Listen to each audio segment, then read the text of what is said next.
Ini saya berikan ijazah ya, untuk meringankan persoalan hidup. Banyak solawat pada Nabi.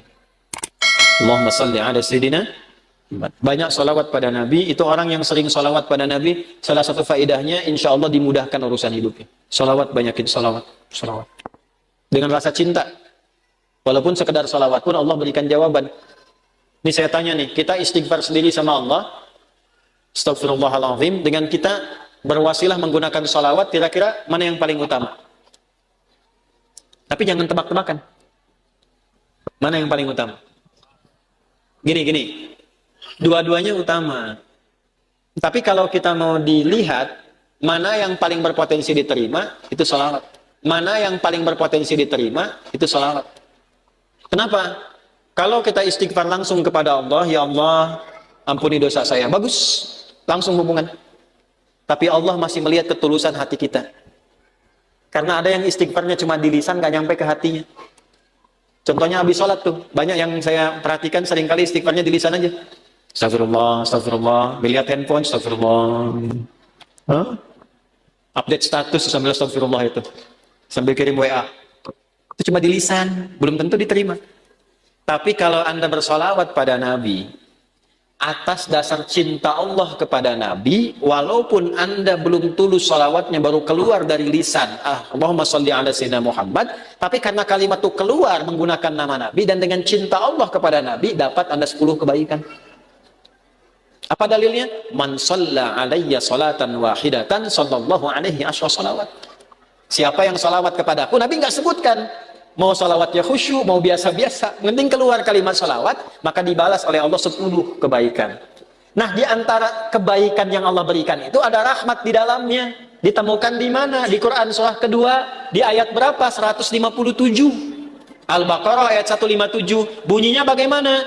Ulaika alaihim salawatun min rabbihim warahmah. Wa ulaika humul muhtadun. Ada orang-orang yang hidupnya dijamin oleh Allah mendapatkan sholawat dari Allah. Apa makna sholawat dari Allah? Pujian yang melahirkan rahmat. Tahu dari mana rahmatnya? Kalimat setelahnya berupa tafsir. Sholawatu wa rahmah. Apa makna rahmat di sini? Memudahkan urusan hidup. Dari mana dalilnya? Kalimat setelahnya. Wa ulaika humul muhtadun. Dan merekalah orang-orang yang dimudahkan hidupnya. Dari mana tahunya kalau ini kemudahan hidup? Pada ayat sebelumnya, ayat 155 dan 156. Bagaimana bunyinya? وَلَنَبْلُوَنَّكُمْ بِشَيْءٍ مِنَ الْخَوْفِ وَالْجُوعِ وَنَقْصٍ مِنَ الْأَمْوَالِ وَالْأَنْفُسِ وَالثَّمَرَاتِ وَبَشِّرِ الصَّابِرِينَ الَّذِينَ إِذَا أَصَابَتْهُمْ مُصِيبَةٌ قَالُوا إِنَّا لِلَّهِ وَإِنَّا إِلَيْهِ أُولَئِكَ عَلَيْهِمْ صَلَوَاتٌ مِّن رَّبِّهِمْ وَرَحْمَةٌ wa ulaika humul muhtadun. Duhai kalian yang hidup, aku akan uji dengan berbagai ujian supaya membuat hidup kalian berkualitas, kalian lebih baik lagi. Ujian itu satu bentuknya kekhawatiran. Walju, karena saya mulai lapar. Wa naqsi minal amwal, ongkos sudah mulai berkurang. Wal anfus, ada yang sakit, ada yang meninggal. Wat thamarat, ada yang hasil kerja kerasnya dibawa orang. Wa basyiris sabirin, berbahagialah orang sabar. Bagaimana cara sabar? Alladzina idza asabatuhum musibah, yang kalau diuji dengan masalah ini, qalu, mereka meyakinkan pada hatinya, inna lillahi wa inna ilaihi raji'un. Ini ujian dari Allah supaya membuat saya berkualitas dan pasti Allah kasih solusinya. Bagaimana cara mendapatkan solusinya? Kalau orang-orang sudah bersikap begini tawakal pada Allah, maka dia berburu rahmat Allah. Ulaika alaihim salawatum min rabbihim wa rahmah. Orang sabar begini dipuji oleh Allah, diberikan rahmat. Kalau Allah sudah kasih rahmat, maka Allah berikan kemudahan untuk menyelesaikan semua masalah hidupnya. Maka orang-orang yang mempraktekkan hadis ini, ar-rahimuna, orang-orang yang berkasih sayang, mempraktekkan hidup dengan rahmat, langsung otomatis dijaga oleh Allah dengan rahmatnya ini, supaya dimudahkan semua urusan hidupnya. Semakin kuat prakteknya, semakin mudah hidupnya. Saya berani berkata begini karena saya mencoba, benar enggak ini kan, dengan keyakinan tuh. Benar enggak tuh untuk menenangkan hati, bukan meragukan itu. Seperti kata-kata Nabi Ibrahim, ya, di Al-Baqarah ayat 260. Wa idh qala Ibrahimu rabbi arini kaifa tuhil mauta qala awalam tu'min qala bala walakin liyatma'inna qalbi. Ya Allah, tunjukkan padaku bagaimana cara engkau menghidupkan yang mati. Kata Allah, kamu belum yakin. Kata Nabi Ibrahim, saya yakin ya Allah, supaya hati saya tenang saja. Saya lihat orang-orang dulu, kok betapa mudah hidupnya. Kita praktekkan satu-satu. Melihat orang dengan kasih sayang. Mencoba untuk memaafkan, mencoba untuk berlapang dada. Menempatkan pada tempatnya. Latihan aja, baru latihan itu dimudahkan, Pak. Baru latihan. Masih sedikit. Ini tidak beli. Ini tidak beli. Pak, ini pami kaca soca ya. Ayah nungintun. Ku bapak diangge, eta biasa. Tapi bu, kaca soca ukurannya sami persis. Tuh. Sama persis ukurannya dengan keadaan mata saya. Kan Anda nggak tahu berapa yang silindris, berapa yang minus ini. Ini kalau saya buka kacamata, laki-laki dan perempuan sama. Sama-sama manusia. Makanya kenapa bu, kalau pengajian perempuan, ibu-ibu, sab muslimah itu saya buka kacamata. Ya, tujuan utamanya supaya yang paling cantik tetap istri saya.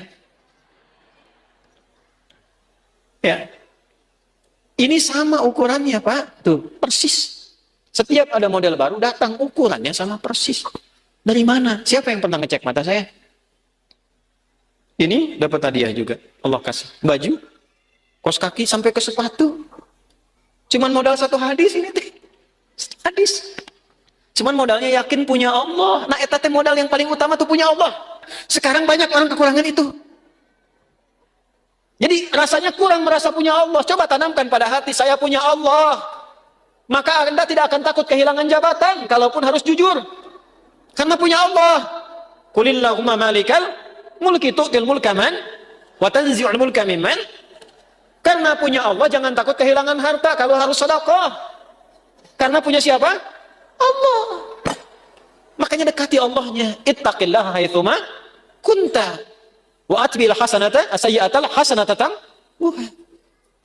ihfadillah yahfad. Jaga Allah, Allah jaga kita. Jaga Allah itu maksudnya apa? Jaga diri kita tersambung dengan Allah. Dipakai hadisnya, pakai praktekkan dalam hidup. Saya bukan ingin menunjukkan ini berhasil, tidak, bukan itu. Kan bicara kalau mengalami itu enak gitu. Menceritakan pengalaman ulama itu enak yang sudah terjadi.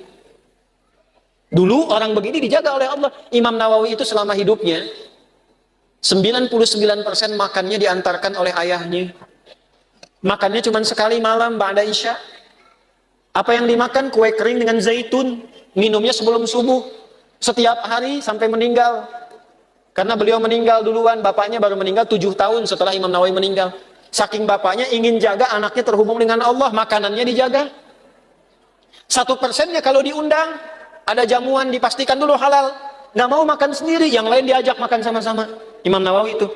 Makanya sampai sekarang berkah, kitabnya masih kita jaga dan kita kaji sampai sekarang. Karena apa? Menjaga hubungan dengan Allah. Ya. Nah, itu yang kedua. Kalau kita benar jaga dengan Allah melalui rahmat Allah, praktekkan hadis ini, insya Allah hidup kita pun dijaga, dimudahkan oleh Allah sesuai dengan kadar maslahat dunia akhirat kita.